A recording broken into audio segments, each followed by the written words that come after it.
Hello, my name is Margaret Atwood, and I'm very honored to be here amongst you all. Shelley made me do it. And this better be 7 minutes, she also said. So we desire a better Canada, and I desire a gender-neutral national anthem. So...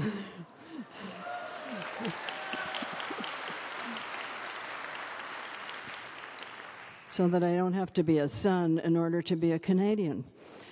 This is a speed dating version of writing in Canada, then, now, and 50 years in the future.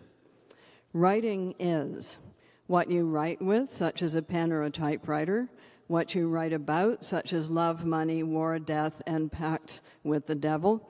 What is the social context of that writing, such as boom times or depressions or civil war or totalitarianisms? The impediments to your writing, such as no publishers, no readers, or gender and ethnicity barriers. How your writing gets published, such as your secret diary, online, small press, big international. Where it's sold, such as indie stores, chains, online, or from a black market seller.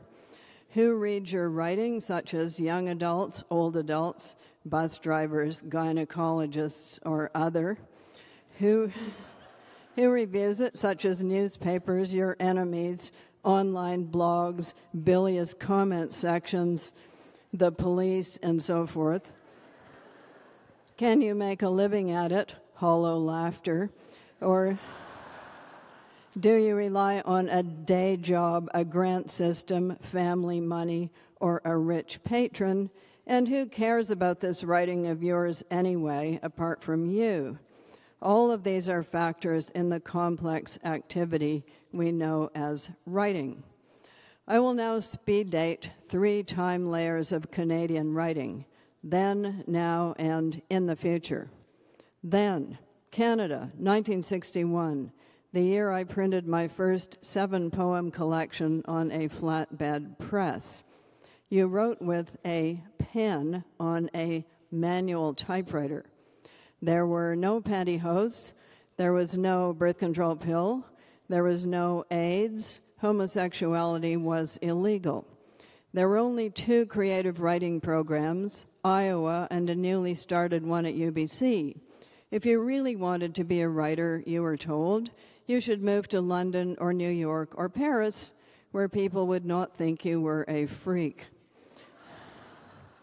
There was a handful of literary magazines if you had small hands. There were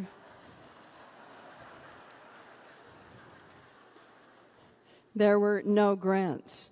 There were no literary festivals. There were no agents. High school kids were taught a text by Sir Arthur Quiller Couch that divided style into masculine, which was forceful, strong, and colorful, and feminine, which was, but you know the rest. All those with ovaries jump off the bridge. Now, 2017.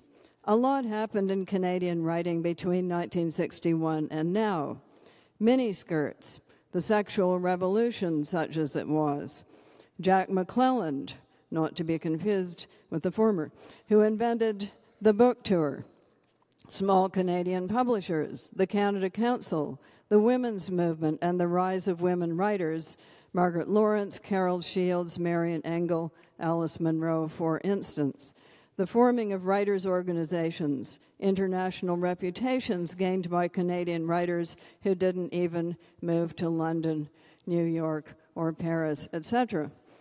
Author festivals. The first freestanding one in the world was Toronto's Harbourfront. Big prizes, the Giller, the Griffin, more. Many creative writing departments. How lucrative those have turned out to be. Personal computers, the internet, cell phones, video games, apps. Canadian writers from diverse ethnic and racial backgrounds, though that had started in the 60s. The wave of Indigenous writing, whose first messengers were possibly Thompson Highway and Jeanette Armstrong.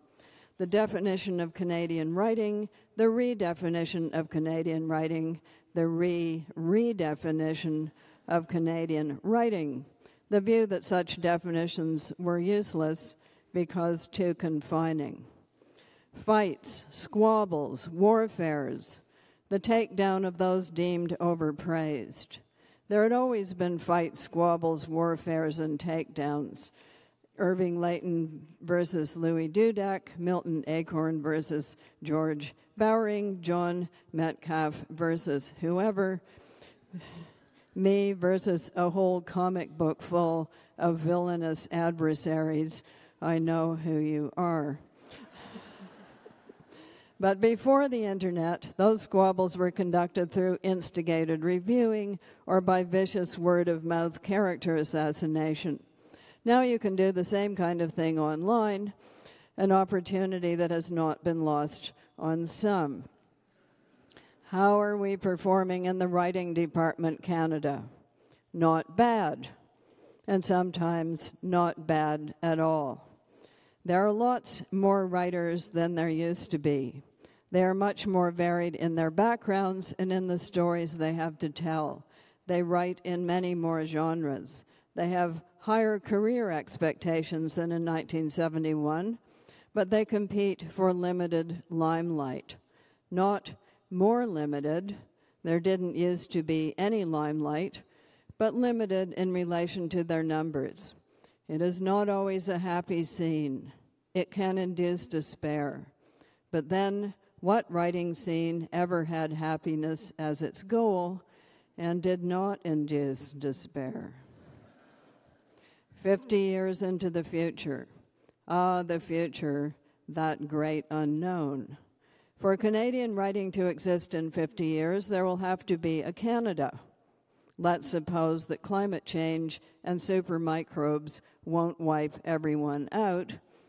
And there will have to be publishing, and there will also have to be reading, because without reading, there will be no writing. Helpful hint. If you want writing, support accessible education, literacy programs, and libraries.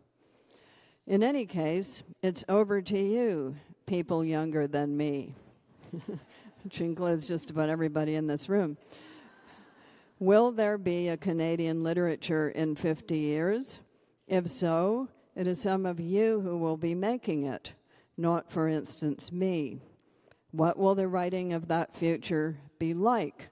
And how quaint will those writers find us and our preoccupations back here in 2017? Let's find out. Thank you.